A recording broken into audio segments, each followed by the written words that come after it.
बाबांचा फोन.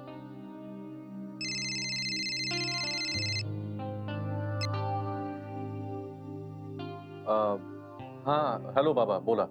काऊन बे, एवढा वेळ लागते का फोन उचलायला? बाबा मी ऑफिसमध्ये कामात होतो. हो हो, काम तर तुलाच असतात रे बाबा. आम्ही काय रिकाम टेकडे? अहो, तसं म्हणालो का मी? म्हणायची गरज काय आहे? कसं आहे गुरु, एकदा माणसाला थोडा जास्त शहाणपणा आला की त्याला बाकीचे सगळे पागलच वाटतात ना. बाबा तुम्ही कशाला फोन केलाय? आता फोनही नाही करायचा का आम्ही तुला? अहो तसं नाही, पण वेळ जातो ना तुझा. अहो बाबा तुम्ही.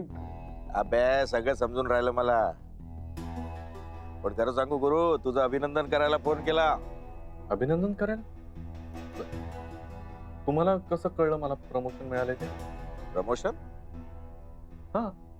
हा, तर तू आम्हाला कशाला सांगतोस? मग तुम्ही कसलं अभिनंदन करताय? अरे बयाडा, तुझ्या बायकोच्या कर्तृत्वाबद्दल.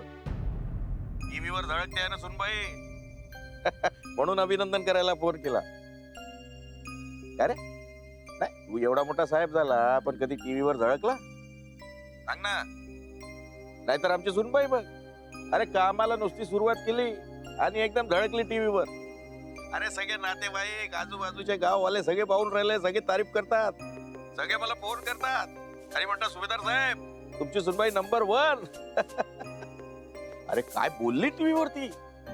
मग हे सगळं तिला फोन करून सांगा ना बाबा, मला कशाला ऐकवताय? काय नाही, हे सांगायला फोन केला की सगळे तिची स्तुती करताय पण तुला मात्र तिची किंमत नाही. कसं आहे गुरुनाथ, प्रत्येक यशस्वी माणसाच्या मागे एक तरी स्त्री असते असं म्हणतात. ते काऊन हे तुला नाही कळलं, कळणारही नाही. अरे तू जेव्हा यशाची एक एक पायरी चढत होता ना, तेव्हा तुझ्या पाठीशी खंबीरपणे उभी होती सुनबाई. ती उभी होती पाठीशी म्हणून तू पुढे गेलास. आणि आज बघ, ती कुणाच्याही आधाराशिवाय एक एक पाऊल यशाचे पुढे टाकत चालली. खऱ्या अर्थानं गुरु, तिच्या मागे खंबीरपणे तू उभा राहायला पाहिजे होता रे. पण तुला शनायाच्या मागे फिरण्यापासून वेळ मिळेल तेव्हा ना. तुला सांगून काय उपयोग आहे? गाढवा पुढे वाचली गीता, रातचा गोंधळ बरा होता. बाबा तुम्ही मला काय सांगताय तिचं कर्तृत्व आणि सगळं? तिची मैत्रीण त्या चॅनल मध्ये, ती रेवती म्हणून झालाय तिचा इंटरव्ह्यू, कळलं ना? वाटलं, मला वाटलं तू असंच काहीतरी बोलशील. कसं आहे गुरुनाथा, प्रत्येक क्षेत्रात कुणा ना कुणाचे परिचित असतात. म्हणून काय प्रत्येक माणसं टीव्हीवर झळकत नसतात. त्याच्यासाठी काबिलियत पाहिजे, योग्यता. तेव्हा माणूस पुढे जातो. एक लक्षात ठेव गुरुनाथ, सुनबाई एक दिवस यशस्वी होईल. ती तुझ्यापेक्षाही जास्त यशस्वी होईल, हा माझा विश्वास आहे.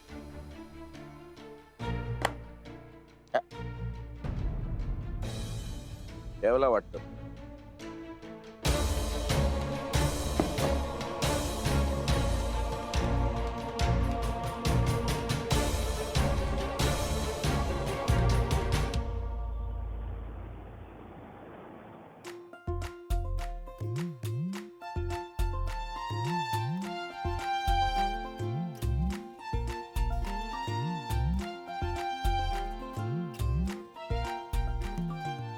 सगळं व्यवस्थित भरलंय ना? हो हो हा, सगळा माल भरलाय ना? हो ताई. चूक नाही ना झाली आपल्याकडनं? नाही नाही, सगळं बरोबर आहे. चला, सगळं नीट असलं म्हणजे झालं. तसं मी साहेबांना फोन केलाय, ते येत आहेत सगळं बघायला.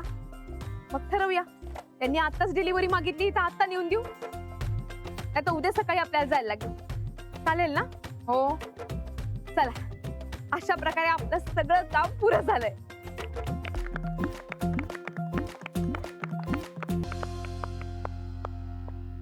राधिका मॅडम, आजच बोलावून घेतलं, खरंच सगळं काम झालं पूर्ण? हो साहेब, मी तुम्हाला म्हटलं होतं ना आज संध्याकाळपर्यंत होऊन जाईल म्हणून. आम्ही हे बॉक्सेस पण भरून ठेवले. सगळं काम तुम्ही पूर्ण केलेत आणि तेही वेळेच्या आधी. तुम्हा सगळ्यांचं कौतुक करावं तेवढं थोडंच आहे. साहेब, आता हे सगळं सामान न्यायचं कसं? नाही म्हणजे आम्ही सगळेजणी आणून देऊ तुम्हाला. नाही नाही नाही, त्याची काही गरज नाही. माझ्या मालाची डिलिव्हरी मी माझ्या कंपनीच्या टेम्पोतूनच घेत असतो. आताही मी आणलाय माझ्या कंपनीचा एक छोटा टेम्पो. अरे बाळ, ते दे माझ्याकडे. आणि यातलं एक एक बॉक्स उचलून सगळं आपल्या सामान आपल्या गाडीत भरायचंय, बरं का? तुम्ही पण थोडी मदत करा दादांना. हा, एक एक करून घ्या. हा, मी पण आली. हा, आणि राधिका मॅडम, हे सगळं काम वेळेत पूर्ण केल्याबद्दल, किंबहुना वेळेच्या आधी पूर्ण केल्याबद्दल तुमचं खास अभिनंदन. Thank you sir. आणि आधी ठरल्याप्रमाणे हा तुमचा चेक देखील आणलेला आहे, घ्या. इतक्या लगेच? अहो, एनवलप उघडून बघा. नाही नको साहेब, तुमच्यावरती विश्वास आहे की. हा चांगुलपणा आहे,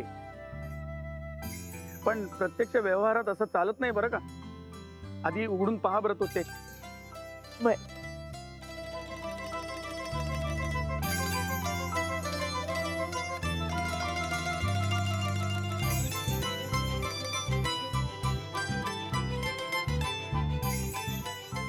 सगळी तुमची मेहनत आणि जिद्द हे तुमच्या कष्टाचं फळ आहे.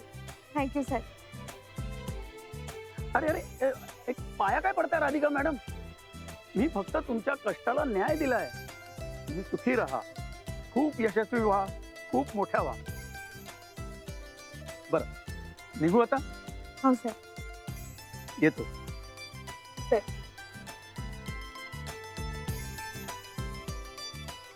हा चेक वटला धनांशन्याला, त्यांचे पैसे परत देऊन टाक. माझ्या दादाचं घर सोडवून घे.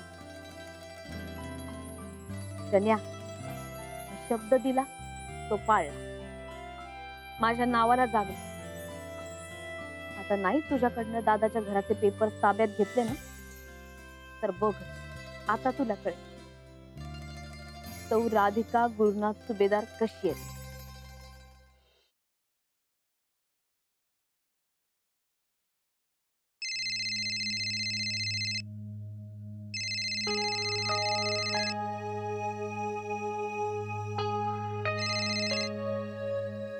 हॅलो बोल बाले. दादा, आज काहून नाही आलास रे? हा, आणि मी फोन करत होती तर उचलला पण नाही. अगं थोडा कामात होतो. बोल ना. काय? एक आनंदाची बातमी आहे दादा, आपली ऑर्डर पुरी झाली. अरे वा, छान. आणि स्वतः साहेब आले होते ऑर्डर घेऊन जायला. आणि त्यांनी 4 लाखाचा चेक पण दिलाय.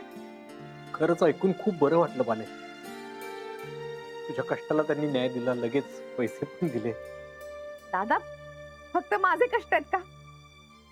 तुमच्या सगळ्यांचेही खूप कष्ट आहेत. आणि हे पैसे तर तुझेच आहेत ना.